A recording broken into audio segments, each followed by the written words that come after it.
आढावा घेतलाय काय जिल्ह्याच्या प्रशासनाला सूचना केली? आढावा काल घेतला, आज नाही घेतला. जिल्ह्याचा आढावा घेत असताना जिल्ह्याची एकूण असणारी भौगोलिक, आर्थिक किंवा सगळे जिल्ह्याचे जे जे विविध क्षेत्र आहेत त्या सगळ्याचा आढावा घेतला.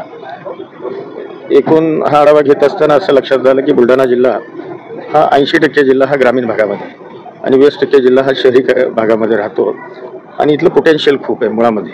म्हणजे इथले शेतकरी कष्टाळू आहे. म्हणजे सोयाबीनचं उत्पादन जर आपण बघितलं तर देशाच्या आणि राज्याचा जर सरासरी किंवा तुलना काढली तर बुलढाणा जिल्ह्यातील शेतकरी सरासरी उत्पन्न खूप जास्त काढतात आणि अशा पद्धतीनं कष्टाळू शेतकऱ्यांचा हा जिल्हा आहे. म्हणजे हा जिल्हा खरं तर डेव्हलप व्हायला खूप चांगली संधी आहे, चान्सेस आहेत. म्हणजे खूप मोठे मोठे पाटबंधारे प्रकल्प या जिल्ह्यामध्ये त्या ठिकाणी सुरू आहेत. रेल्वेच्या नवीन लाईन्स या जिल्ह्यामध्ये सुरू होत आहेत. आता जिल्ह्यामधूनच आपला समृद्धी महामार्ग गेलेला आहे. त्यामुळे निश्चितच लवकरात लवकर या जिल्ह्याच्या विकासाची दालनं ही भविष्यामध्ये निश्चितपणानं खुली होतील असं मला विश्वास आहे. या ठिकाणची माणसं सुद्धा खूप चांगली आहेत. माणसं प्रेमळ आहेत, कष्टाळू आहेत आणि साधारण एकूण आढावा घेत असताना प्रत्येक विभागाचाच आढावा घेतला.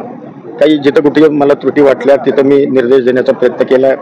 जे चांगलं काम झालंय त्यालाही शाबासकी सुद्धा मी कालच्या आढावा बैठकीमध्ये त्या ठिकाणी दिली. म्हणजे जिल्ह्यात पालकत्व स्वीकारले त्या जिल्ह्यात केस गळतीचं प्रमाण पूर्ण देशभर गाजत आहे. काय अपडेट आपण घेतलेली आहे, काय माहिती आणि साधारण एक 13-14 गावांमध्ये ही परिस्थिती आहे. आता ICMR-कडं या संदर्भातले रिपोर्ट्स पाठवलेले आहेत. अनेक तज्ज्ञ लोक त्या संबंधित गावांना भेटून आले आणि वेगवेगळ्या पद्धतीनं त्याच्यावर आता अभ्यास सुरू आहे की बाबा इन्फेक्शनमुळे काय होते का, फंगल इन्फेक्शनमुळे काय आहे का, त्याचबरोबर खाण्यामध्ये काही लोकांच्या आलं त्याच्यामुळे काही त्रास होतोय का, खाली पाण्यामध्ये नायट्रेटचं प्रमाण अधिक सापडलं त्याच्यामुळे काय होतंय का. परंतु साधारण हे रिपोर्ट हे नील आलेले आहेत आणि आता ICMR-कडं अधिकच्या म्हणजे ज्याला संशोधन म्हणतो किंवा खरं कॉज काय त्याचं असेल या संदर्भातला आता लवकरात लवकर त्याचा रिपोर्ट येईल आणि तो रिपोर्ट आल्यानंतर मग या संदर्भात आपल्याला काय उपाययोजना करायच्या हे निश्चितपणानं लक्षात येईल. आपल्या कार्यकाळामध्ये खामगाव जिल्ह्याची अपेक्षा नागरिकांनी करावी. खामगाव जिल्हा खूप नवीन जिल्ह्याचे बुलढाणा जिल्ह्याचं विभाजन. अरे बाबा, काल तर मी या जिल्ह्यामध्ये पहिल्यांदा आलो. इथले प्रश्न मला जिल्ह्यात समजून घेऊ द्या. तुम्ही लगेच सगळे प्रश्न कराल तर त्याचं उत्तर मी आज काही देऊ शकत नाही.